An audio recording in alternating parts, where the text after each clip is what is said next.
The fall was not a descent. It was a tearing. One moment, Kratos stood upon the marble ruin of Mount Olympus, the air thick with the copper stench of divine blood and the shrieks of dying titans. The next, the world dissolved into a kaleidoscope of agonizing light. The energies of the flame of Olympus and the chaotic void of the box clashed, ripping the fabric of his reality. He did not scream. He did not flinch. He simply fell, a stone dropped into a dark ocean, weightless in the void between worlds. He struck the ground with the force of a meteor. The impact shattered concrete and pulverized asphalt, sending a shockwave rippling outward that turned glass facades into deadly rain. Dust, thick and choking, billowed up like a shroud. Kratos rose from the crater, his muscles coiled, or the Blades of Exile burning with spectral fire in his grip. He expected to see the underworld. He expected the gray skies of Hades or the burning rivers of Tartarus. Instead, he was assaulted by color. Through the settling dust, he saw towers of glass piercing a blue sky, not the grand architecture of the gods, but soulless geometric spires that scraped the heavens. The air did not smell of sulfur and rot. It smelled of ozone, burnt rubber, and a cloying, artificial sweetness. Above him, massive screens the size of temples flashed with moving images, faces smiling and perfect, looping in endless, silent mockery. Sorcery, Kratos thought, his eyes narrowing. Another trick of Zeus. The silence of the crater was broken by a sound he knew well, the screaming of mortals. The dust cleared enough to reveal the carnage his arrival had wrought. He had landed in the center of a wide thoroughfare, crushing a metallic carriage painted in bright reds and blues. Bodies lay scattered, broken by the shockwave. Around the perimeter of the destruction, crowds of people, dressed in strange, tight-fitting garments, were fleeing in a stampede of terror. "Hold fire! Hold fire! Get a perimeter!" The shout came from a man in black armor, aiming a small, blocky weapon at Kratos. He was surrounded by others, their faces hidden behind visors. They were not Spartans. They were not undead legionnaires. They were weak. Kratos stepped out of the crater, the ash of his family pale against his olive skin, with the red tattoo glowing like a fresh wound. He ignored the mortals. His gaze swept the skyline, looking for the threat, looking for the architect of this illusion. "Down on the ground," the armored man screamed, his voice trembling. "Now, or we open fire!" Kratos turned his head slowly, fixing the mortal with a stare that had cowed kings and silenced oracles. "Be silent, worm!" The man fired.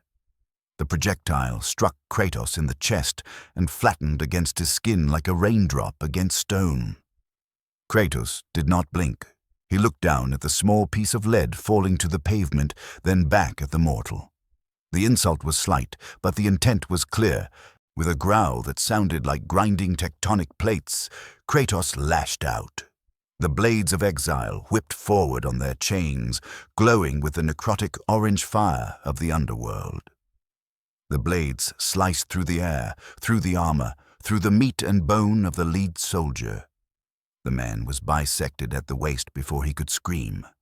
The force of the swing carried the blades into the two men beside him, reducing them to red mist and shrapnel.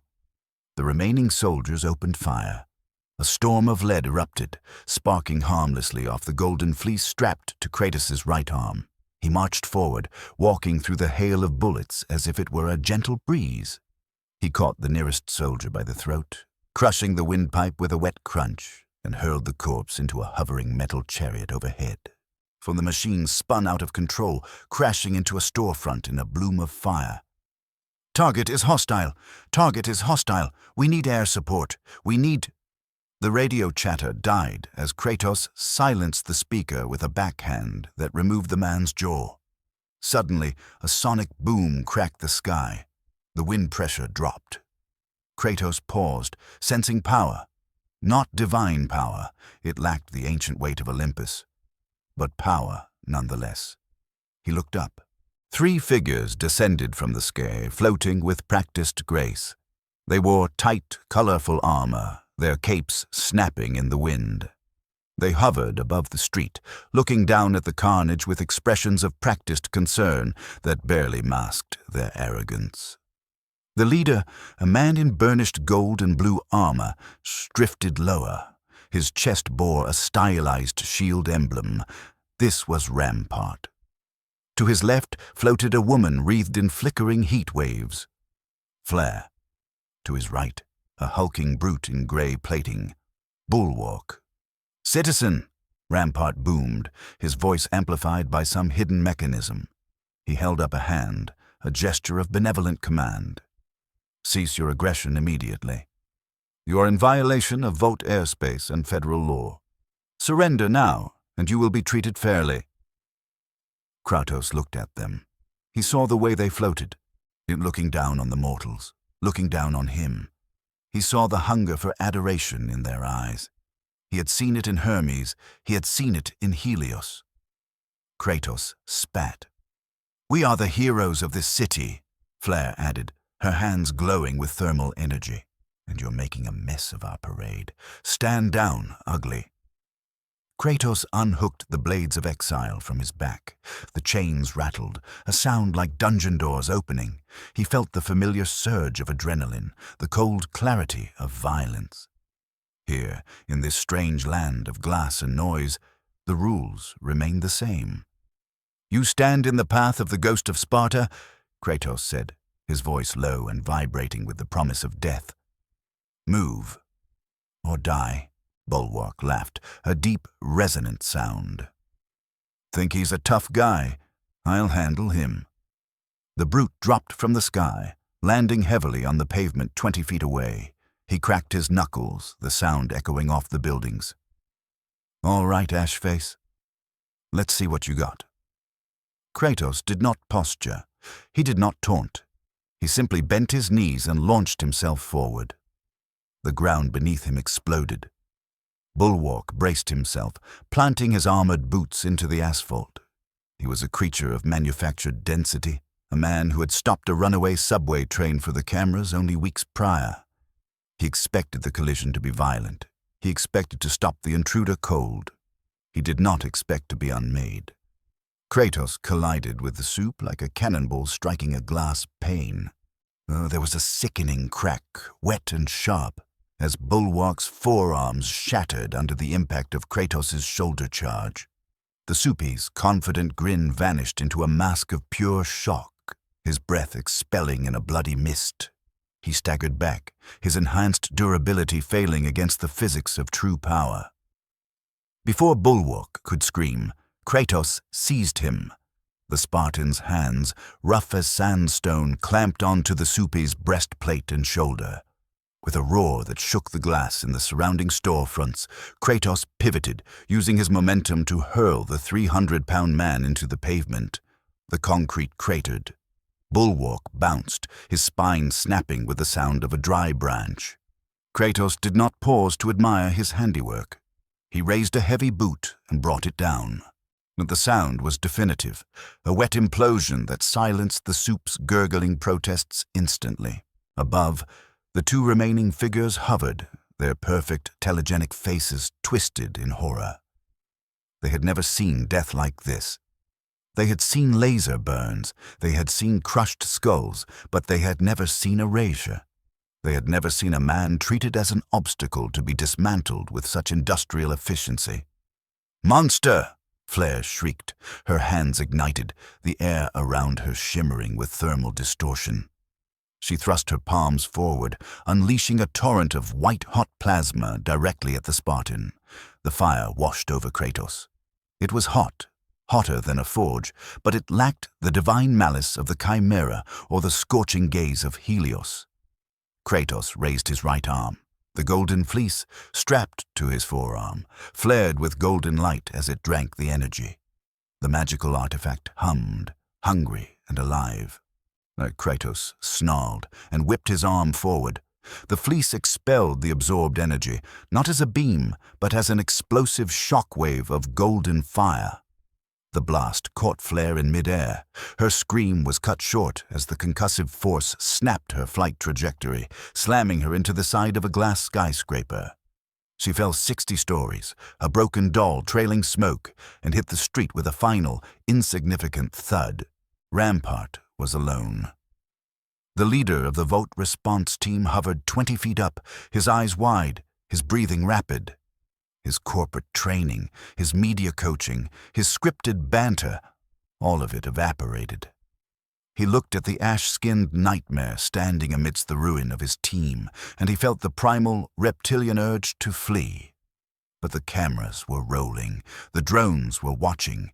To run was to lose everything. You will pay for that," Rampart stammered, his voice cracking. He gathered his strength, his muscles swelling, and dove. He moved faster than sound, a blur of blue and gold intended to decapitate the intruder with a single clothesline strike. Kratos watched him come. He judged the speed. He judged the angle. Predictable. As Rampart closed the distance, Kratos threw the Blades of Exile. The hooked swords flew true, biting deep into Rampart's shoulders. The chains went taut. Kratos planted his feet and yanked back with the strength that had once pulled the Hydra into a mast. Rampart's momentum died instantly. He was jerked out of the air, his flight negated by the iron grip of the Spartan. Kratos spun, swinging the chains, turning the Supes into a flail. He smashed Rampart into the asphalt once, twice, thrice, each impact pulverizing armor and bone. With a final heave, Kratos pulled Rampart to his feet, reeling him in. The Supes swayed, blood pouring from his mouth, his eyes unfocused. He tried to raise a hand, perhaps to beg, perhaps to strike. Kratos grabbed the man by the head and the waist. He felt the pathetic fragility of this world's champions. They were not gods. They were not even warriors. They were livestock fattened on praise. With a grunt of exertion, Kratos tore him apart. The silence that followed was absolute. The screaming civilians had fled or fallen silent in terror. The only sound was the crackle of fires and the distant wail of sirens drawing closer. Kratos dropped the remains of the false god to the ground. He stood in the center of the carnage, his chest heaving, the blood of 3 heroes mixing with the ash on his skin. He looked up. High above the street, on the side of the tallest tower, a massive screen flickered. The looping advertisements had stopped. Now it showed a live feed from a news helicopter hovering high overhead. The camera zoomed in on Kratos' face. Kratos stared into the lens. He did not know what a camera was, but he recognized a gaze. He recognized the feeling of being watched from a throne. Miles away, in the penthouse of the 7 Tower, and a man in a cape stood before a wall of monitors. Homelander watched the feed. He watched the ash-skinned man dismantle 3 Supes in under a minute. He watched the absolute lack of hesitation, the total absence of fear. Homelander did not smile. He did not check his reflection. He stared at the screen, his hands gripping the back of a leather chair until the wood splintered and the leather tore. His heart, usually a slow, bored drum, skipped a beat. On the street below, Kratos sheathed his blades on his back. The metal hissed as it cooled. He turned his back on the cameras, on the dead pretenders, and began to walk. He did not run. He did not hide. He walked down the center of the avenue, towards the tallest tower, towards the seat of power. He had found the Olympus of this world, and he would see it burn. The siren wail was a constant, dissonant shriek that grated against Kratos' nerves.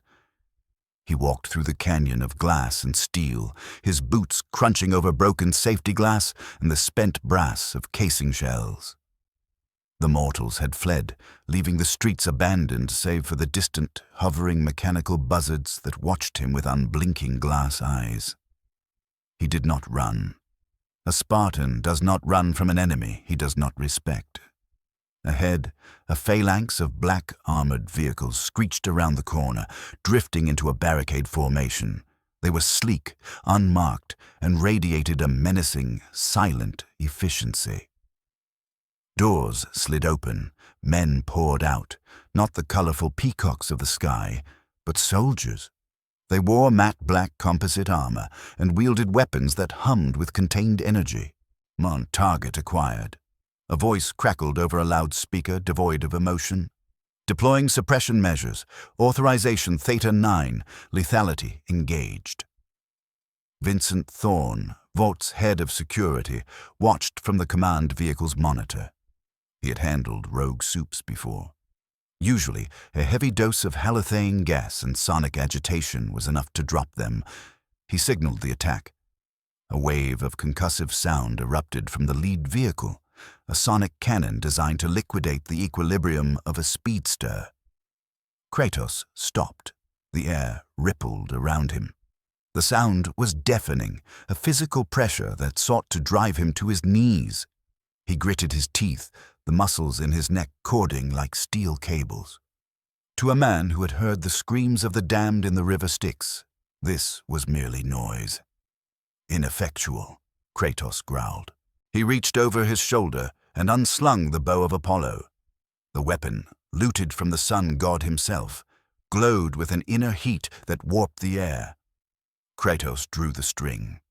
There was no arrow, only a coalescing rod of pure flame. He loosed. The arrow of fire streaked across the asphalt, striking the sonic tank. The vehicle didn't just explode, it incinerated. The fuel cells ignited in a blinding flash, flipping the 5-ton machine into the air. It crashed down onto the squad of soldiers taking cover behind it, crushing them in a wreck of burning metal. "Open fire! All units full auto!" Thorne screamed, his calm shattering. The remaining soldiers unleashed a torrent of heavy-caliber rounds and concentrated energy beams. Kratos raised the golden fleece. He did not simply block. He advanced, and the golden artifact absorbed the kinetic energy, glowing brighter with every impact, feeding on the violence. Kratos marched through the kill zone, an unstoppable juggernaut of ash and rage. He reached the front line. The slaughter was efficient. Kratos did not waste movement. He shattered a soldier's helmet with a backhand, the impact snapping the neck instantly. He seized another by the tactical vest and used him as a shield against his comrade's fire before hurling the corpse with enough force to cave in the chest of a third man. One soldier, brave or foolish, attempted to stab Kratos with an electrified stun baton. Kratos caught the weapon by the shaft. The electricity arced harmlessly over his skin. He looked the soldier in the eye, seeing the terror behind the tactical visor, and head-butted him. The visor shattered. The skull followed. Thorne, watching his elite unit dismantled like children fighting a wolf, slammed his fist onto the dashboard. "Pull back, get air support to level the block, now!" Kratos did not pursue the retreating vehicles. His attention was drawn elsewhere. The battle had spilled him onto the steps of a massive, opulent structure, the Vought V-Store flagship. The glass doors had been blown out by the stray gunfire. Inside, lights flickered over a scene that halted the god of war in his tracks. He stepped inside, his boots leaving bloody prints on the polished white tile. It was a temple, but it was a temple dedicated to no god he knew. The walls were lined with statues, plastic, cheap, hollow, of the men he had just killed. There were racks of clothing bearing their sigils. Screens played loops of them saving staged victims, smiling, waving. Kratos walked down an aisle lined with action figures. He picked one up, a doll of Homelander. It was small, rigid, smiling a painted, frozen smile. He crushed it in his fist, the plastic turning to dust. But he looked up at a massive poster hanging from the ceiling. It depicted the Seven, bathed in heavenly light, looking down with benevolence. "Saving the world," the text read. Kratos felt a bile rise in his throat that had nothing to do with physical sickness. In Greece, they were tyrants, but they were at least powerful. They commanded the oceans, the dead, the sun. They demanded fear. Here, these were just products. They were sold to the mortals like bread or wine. The worship here was not born of awe, but of commerce. It was a deception so profound, so absolute, that it offended the very core of him. They had monetized the concept of divinity. Lies, Kratos whispered to the empty store. All of it. He drew the Blades of Exile. With a roar of frustration, he lashed out. The chains extended, the blades spinning like buzzsaws. He tore through the shelves, shredding the merchandise. He toppled the displays. He severed the heads of the cardboard standees. He destroyed the Temple of Commerce with the same fervor he had used to destroy the Temple of Clotho. He wanted them to see. He wanted the architect of this fraud to know that the ghost of Sparta had arrived, and he was not buying what they were selling. Miles away, in the subterranean gloom of a derelict CIA safe house, the air smelled of stale coffee and industrial mildew. The flickering light of a bank of monitors cast long, nervous shadows across the faces of 4 men. Huey Campbell stared at the screen, his hand trembling slightly as he held a plastic cup.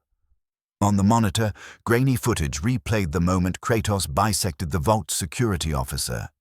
"Jesus Christ," Huey whispered, his voice thin. "Did you see that? He didn't even use powers. He just chopped him like firewood." Mother's Milk stood with his arms crossed, his face grim. "That ain't a Supe, Butcher. I've seen Supes fight. They pose, they monologue. This guy, he doesn't say anything. He moves like a thresher, efficient, tactical." Frenchie was rewinding the footage of the sonic tank explosion, muttering in rapid-fire French, his eyes wide with a mix of horror and technical fascination. "The energy signature, it is not V, it is something else. Thermal output off the charts. Incroyable." Billy Butcher sat in the center, leaning forward, the blue light reflecting in his dark eyes. He wasn't trembling. He wasn't analyzing the physics. He was grinning, a sharp, predatory rictus that didn't reach his eyes. "He ain't a Supe," Butcher rasped, his accent thick with satisfaction. "He's a bloody natural disaster." Butcher watched Kratos tear through the Vault store on the live feed. He saw the contempt. He saw the way the ash-skinned man looked at the Homelander doll before crushing it. "He hates him," Butcher said softly. "Look at that. He don't want money. He don't want fame. As he looks at Vought Tower the way a maggot looks at a boot." "He's killing people, Butcher," Huey argued, pointing at the screen. "He murdered 3 heroes in cold blood. He's a maniac." "He killed 3 corporate shills in pajamas," Butcher corrected, standing up and grabbing his trench coat. "And he's heading for the tower. If he gets there alone, Homelander will tear him apart from the sky before he can swing those chains. But if we can point him, if we can aim that kind of hate—" "He is not a weapon, Monsieur Butcher," Frenchie warned. "Look at his eyes. That is a man who has nothing left to lose. You cannot control that."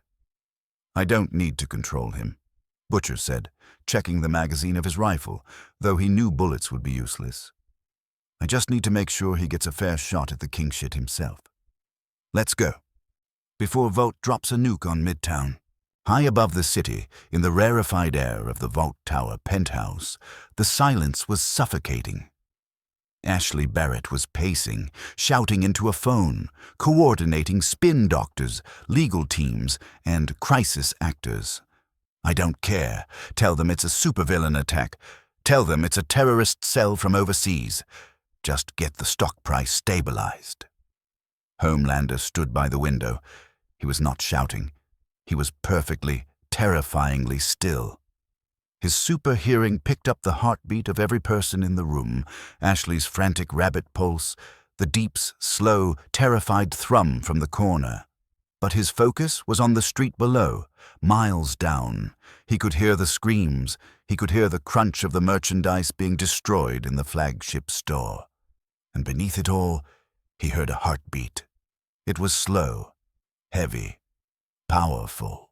And it didn't race with adrenaline. It didn't skip with fear. It beat with the rhythmic inevitability of a war drum. Homelander's jaw tightened. He had never heard a heartbeat like that. Everyone was afraid of him. Everyone, even the other Supes, even Stan Edgar, deep down. But this thing, this creature... "He's mocking me," Homelander whispered. Ashley stopped talking. The room froze. "Sir?" Homelander turned. His eyes were not glowing, but they were flat, dead oceans. "He destroyed the store. He crushed my statue. He's not stealing. He's not making a statement for the news. He's spitting on me." "We have Soldier Boy on ice," Ashley stammered. "We have the new defense contracts. We can—" "Quiet," Homelander said. The word was soft, but it hit the room like a physical blow. He looked back out the window, so he could see the ash-skinned figure stepping out of the ruined store, stepping over the wreckage of the police barricade. The figure stopped. It looked up. Even from this distance, Homelander felt the connection. The Spartan looked directly at the penthouse. He couldn't possibly see Homelander from there, and yet the gaze was palpable. It was a challenge. "Come down," the gaze said, "or I will come up." Homelander felt a twitch in his cheek. Fear? No, he didn't feel fear. He felt insulted. "Let him come," Homelander said, his voice dropping to a low purr. "Clear the lower levels. Let him come to the steps. I want the world to see what happens when a mongrel tries to bite a god." Down on the street, Kratos broke his gaze from the tower. He adjusted the strap of the bow of Apollo. The path was clear. The mountain was steel and glass, but it was still a mountain. And Kratos had climbed mountains before. The path to the tower was unnervingly clear. The soldiers had retreated, vanishing into the concrete labyrinth like rats sensing a flood. Kratos did not mistake this for retreat. It was an invitation. The tyrant at the summit was clearing the stage for a duel. Kratos marched up the center of the avenue. His breathing was steady, a slow rhythm against the distant clamor of the city. He checked his gear. The blades were loose in their scabbards. The fleece hummed on his arm. A battered black van screeched around the corner, drifting sideways and mounting the curb 20 paces ahead of him. The tires smoked, crying out in protest. The side door slid open with a rusted groan before the vehicle had even fully stopped. 4 figures emerged. They did not look like soldiers. They looked like scavengers. The leader was a man in a dark coat, unbearded, with eyes that held the same frantic, dying light Kratos had seen in the eyes of plague victims in Athens. He walked with a heavy, purposeful stride. Behind him, a tall, nervous man holding a device, a large, muscular man with a weary face, and a small, silent woman who moved with the predatory grace of a wild animal. Kratos stopped. He did not draw his weapons, but his hands hovered near the hilts. "Stand aside." "Oi, easy, sunshine," the bearded man called out, raising his hands in a mock surrender. His accent was thick, guttural. "We ain't with Vought. We ain't with the Supes. We're the only friends you've got in this godforsaken city." Kratos narrowed his eyes. "I have no friends." "Billy Butcher," the man said, stepping closer, ignoring the palpable aura of heat and violence radiating from the Spartan. "And I reckon we have a common interest.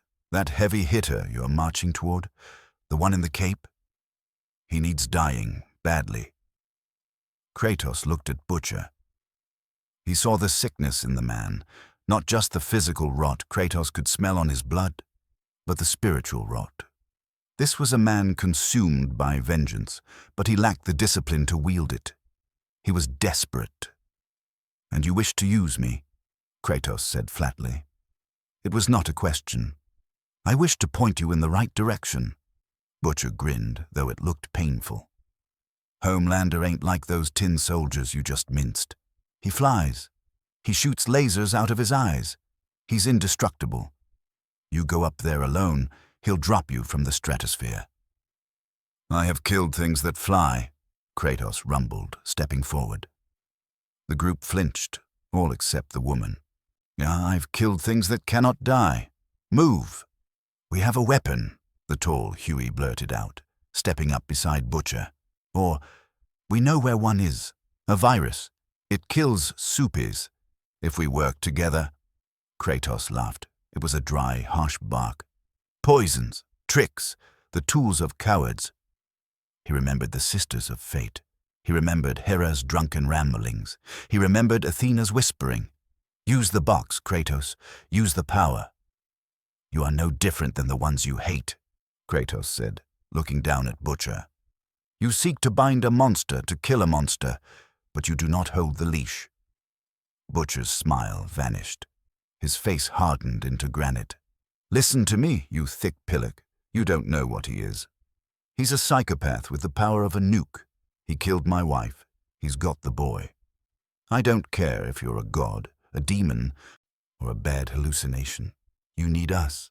Kratos reached out. The movement was a blur. He seized Butcher by the throat, lifting him off the ground as if he were made of straw. I need nothing, Kratos snarled, bringing Butcher's face inches from his own.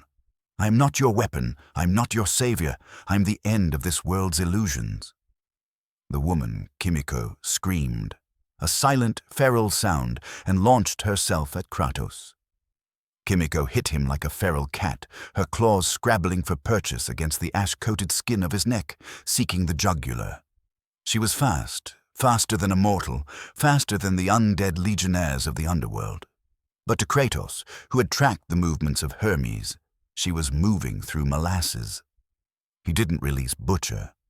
Instead, he simply tightened his grip on the Englishman's throat while his free hand snapped up, then catching Kimiko by the wrist in mid-slash. The impact of her stop was sudden and violent. Kratos squeezed. There was a sickening crunch of carpals grinding to dust. Kimiko's eyes went wide, not with pain, but with confusion. She kicked out, her boots slamming into Kratos' ribs with force enough to dent steel. Kratos did not even exhale.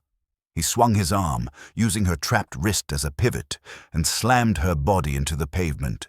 The concrete cracked in a spiderweb pattern beneath her. Fast, Kratos grunted, looking down at the girl writhing on the ground, but weak. Mother's Milk raised his rifle, his finger trembling on the trigger, but he didn't fire. He knew ballistics. He knew physics. Shooting this man would be like shooting a hurricane. Let him go, shouted, his voice tight. We're not your enemy. Kratos looked at the rifle, then back to Butcher, whose face was turning a dangerous shade of purple. The Spartan's eyes were cold, devoid of the sadism that Homelander usually displayed. This wasn't torture. It was indifference. You are not my enemy, Kratos agreed, his voice a low rumble that vibrated in Butcher's chest. You are negligible. He opened his hand. Butcher dropped to the asphalt, gasping, clutching his throat, retching for air. Kimiko rolled away, her wrist already snapping back into place with a series of wet clicks as her regeneration factor engaged. Kratos watched the healing with a flicker of mild interest. Regeneration, Kratos noted, like the Hydra, but without the teeth. Butcher spat a glob of bloody saliva onto the road and looked up, his eyes burning with a mix of humiliation and calculation. You stubborn prick! You think you can just walk up there? It's a trap.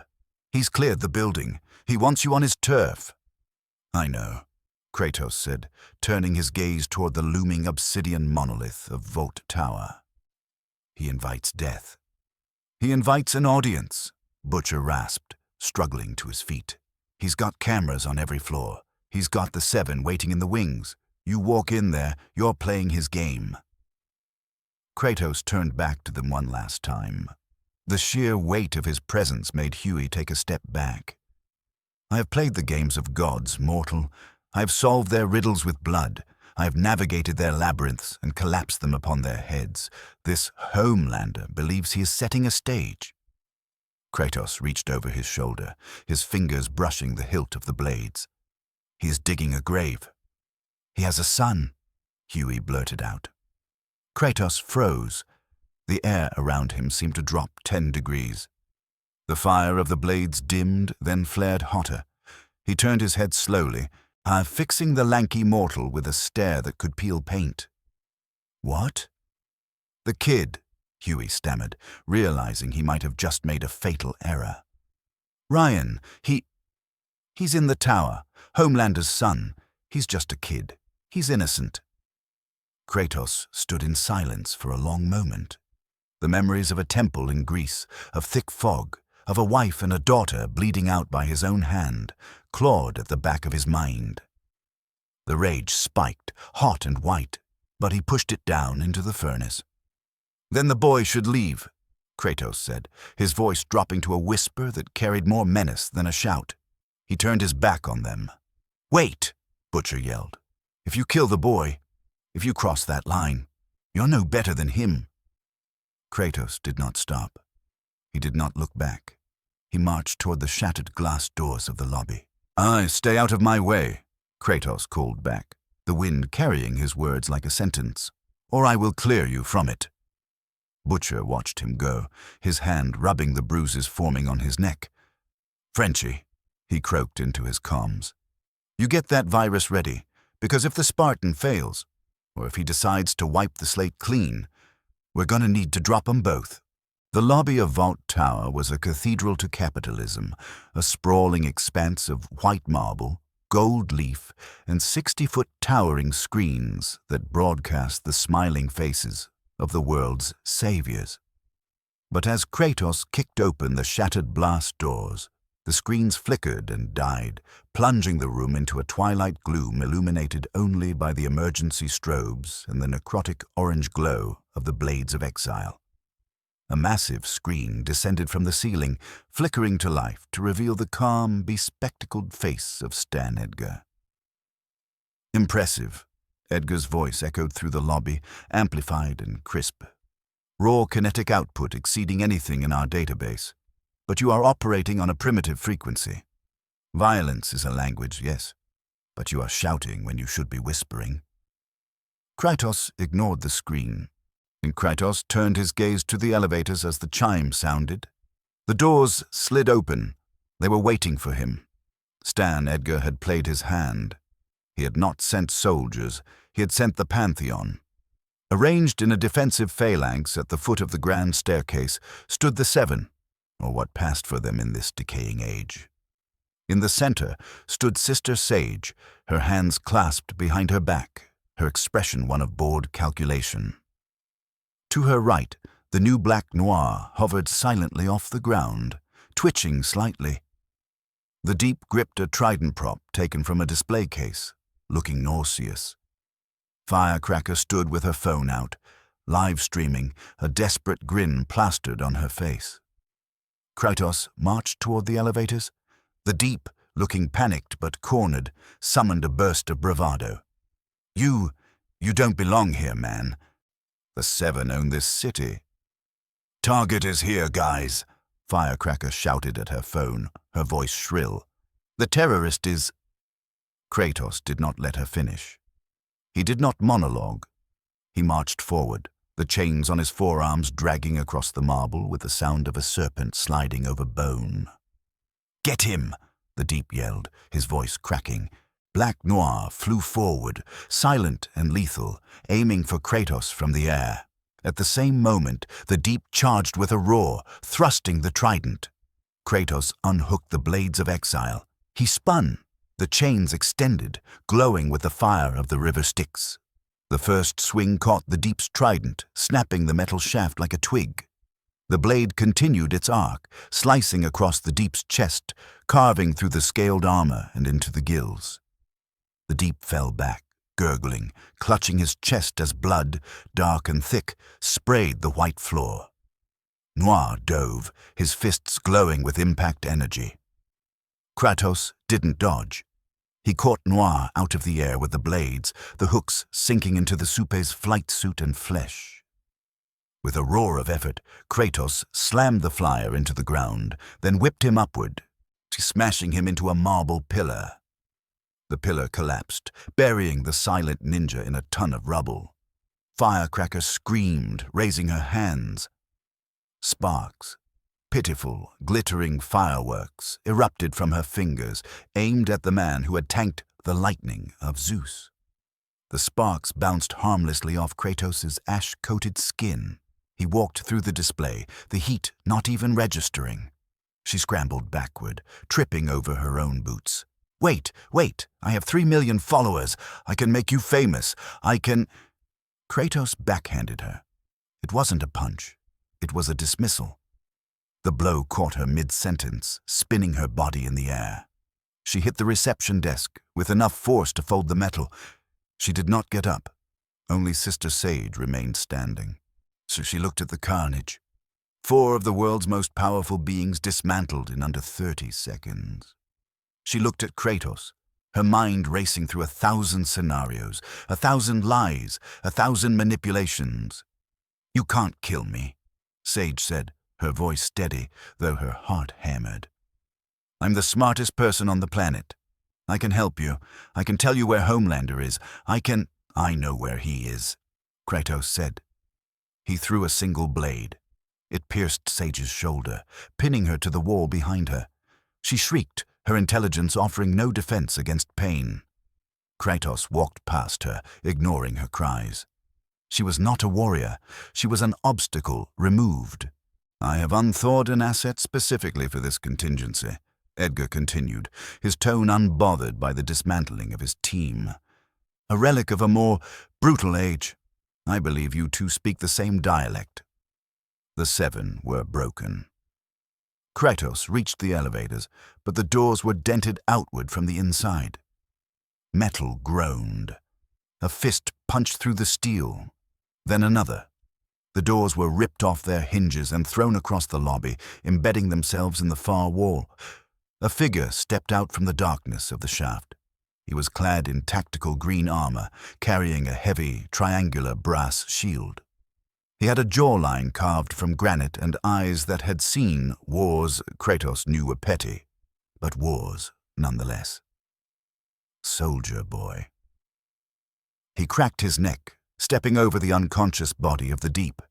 He looked at the devastation, then at Kratos. He didn't look afraid. He looked annoyed. "So this is the big threat?" Soldier Boy grunted, banging his shield with his fist. "A guy in a skirt and some glow sticks? What are you, some kind of knockoff? I fought Nazis, pal. You're just another Halloween costume." "You carry a shield," Kratos noted, his voice low and vibrating with menace. "But do you know how to hold the line?" Soldier Boy laughed. It was a harsh, barking sound. "Buddy, I stormed Normandy. I beat the commies." He banged his fist against his shield. "Come get some." Kratos obliged.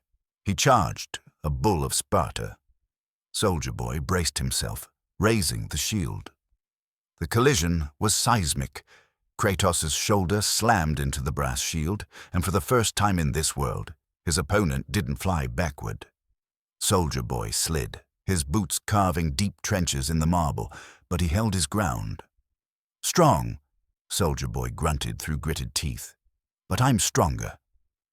Soldier Boy lashed out with a shield bash, catching Kratos in the chin. It was a good hit, a hit that would have decapitated a normal man.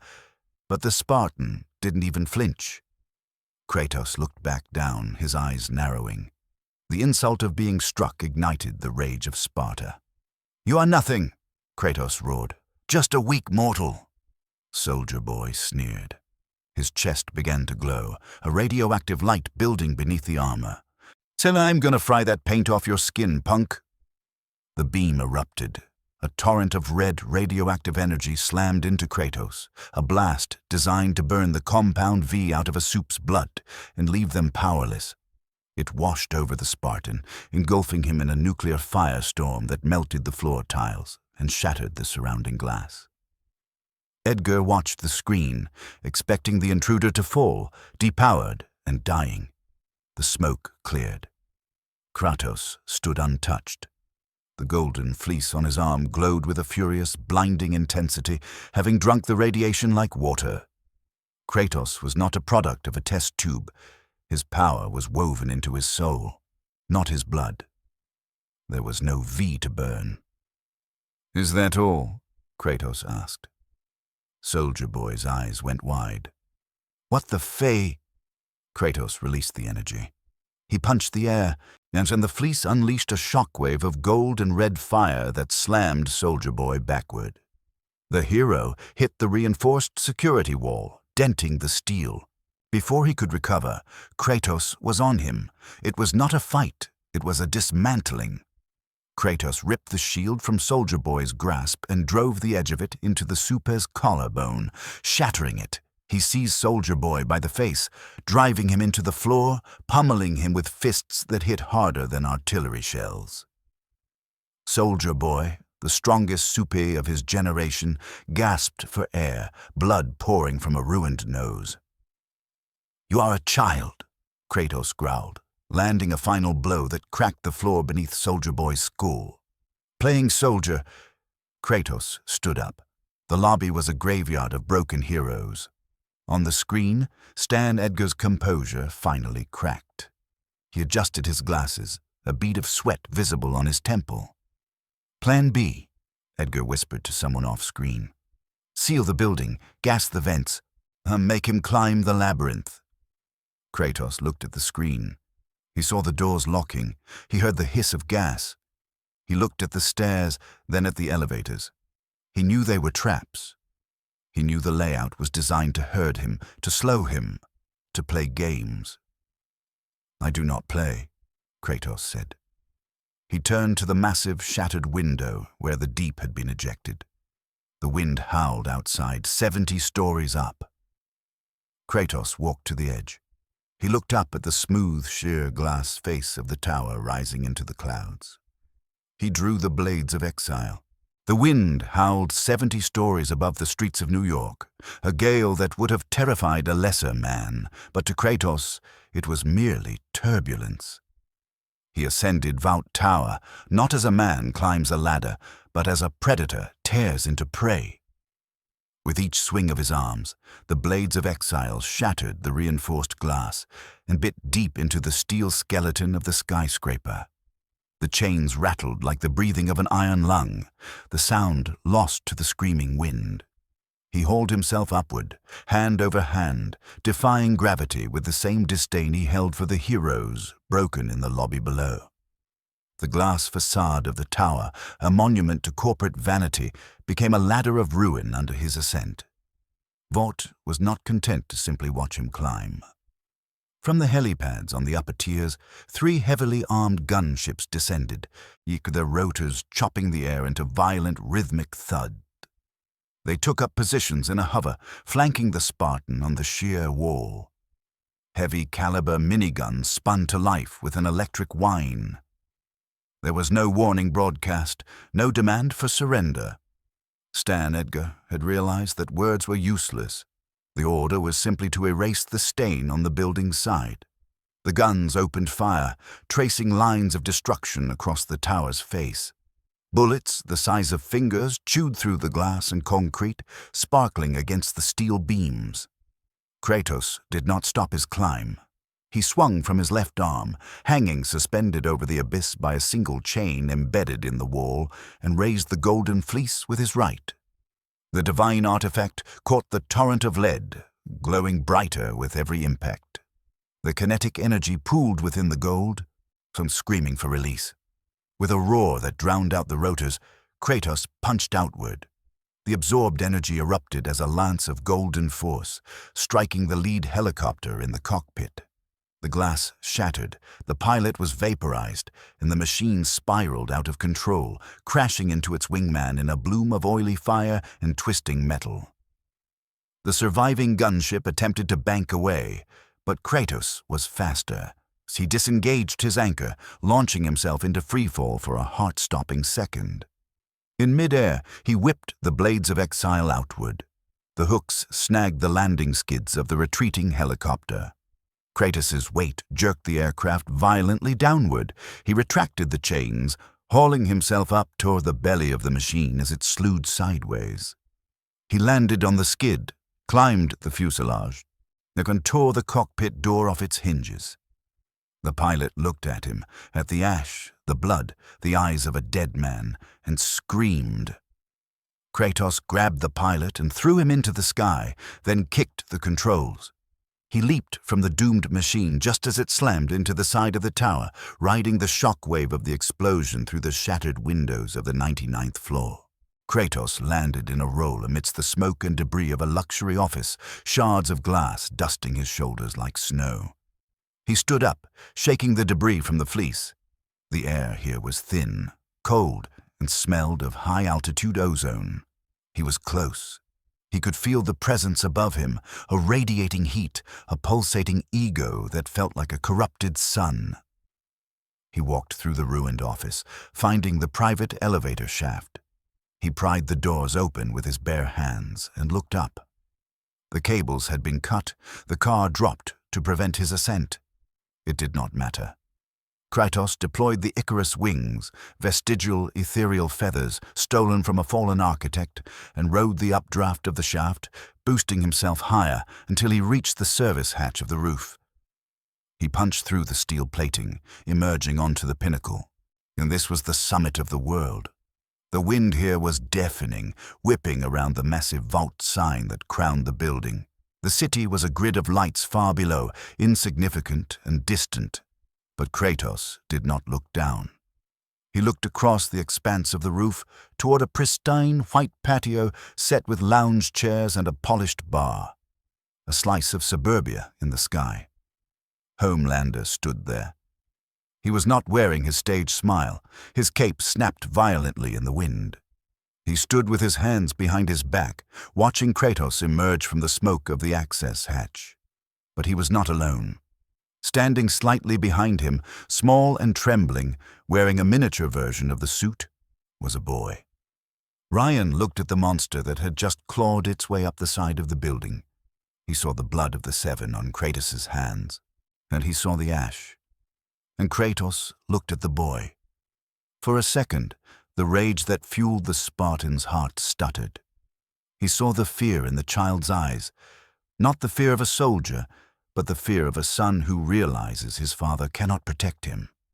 Or perhaps the fear of a son who realizes what his father truly is.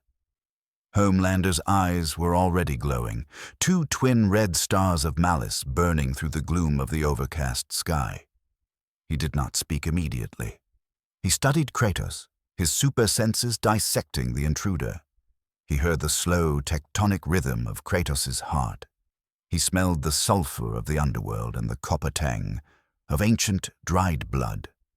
But what disturbed Homelander most was the silence in the Spartan's mind. There was no fear. There was no hesitation. There was only a cold and hollow intent that felt like the pull of a black hole. "You climbed," Homelander said, his voice amplified by the wind, carrying a tone of disbelief that curdled into irritation. "I gave you an elevator, I gave you a stage, and you clawed your way up the side of my building like a rat." Kratos did not unhook the blades from his back yet. He stepped forward, his golden sandals crunching on the expensive porcelain tile. "I do not perform for you. I have come to end the Pantheon of a fake idol." The insult landed like a slap. Homelander's jaw tightened, the muscles bunching beneath his skin. "I am the savior of this species. I am the only man in the sky. I am the Homelander, and you're just a ugly relic with a bad skin condition." Homelander's patience evaporated. The heat vision erupted. Not a warning shot, but a lethal, focused torrent of crimson energy aimed directly at Kratos' eyes. It was a gaze that had severed aircraft carriers and melted bank vaults. It hit Kratos square in the face. Or it would have. In a motion too fast for the cameras tracking from the helicopters miles away, Kratos raised his right arm, the golden fleece, the hide of the glorious ram that had once baffled the gods of Olympus, flared with life. The artifact didn't just block the heat. It drank it.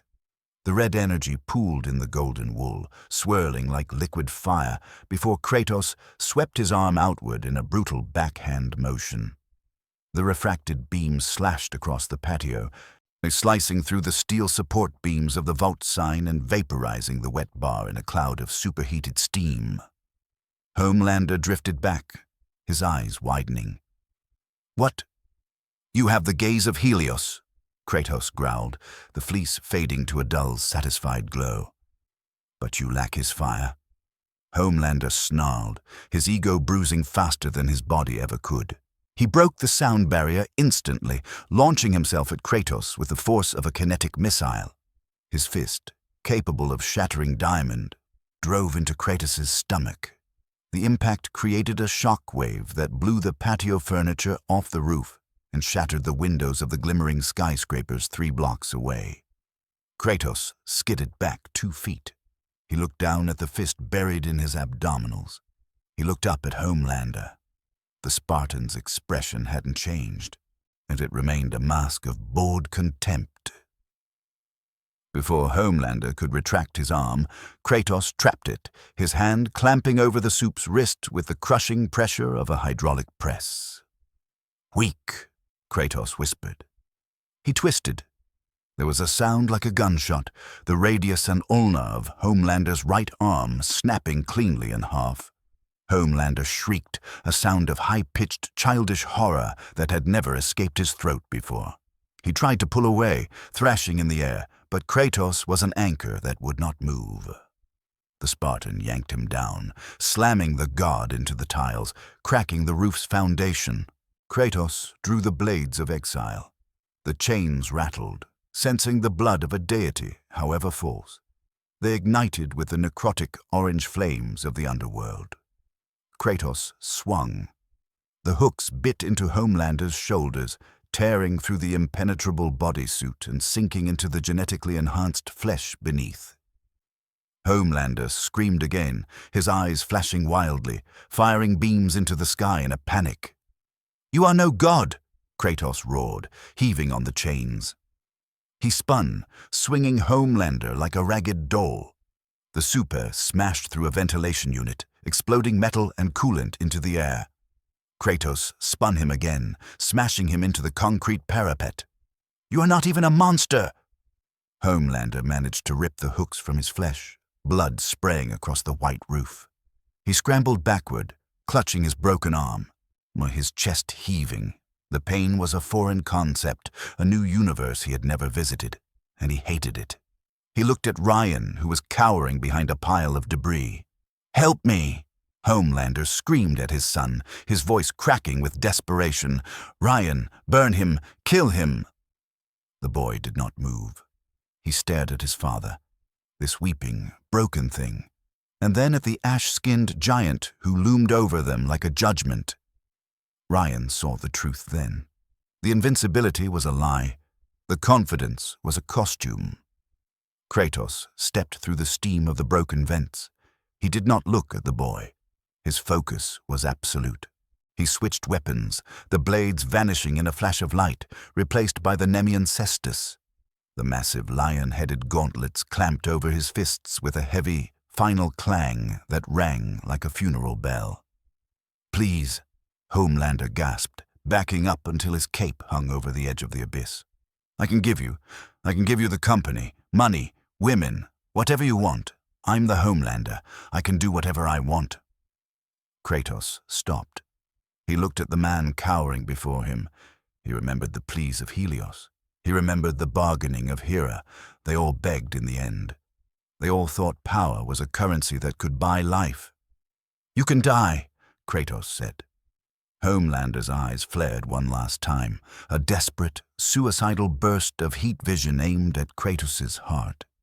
Kratos didn't bother to block.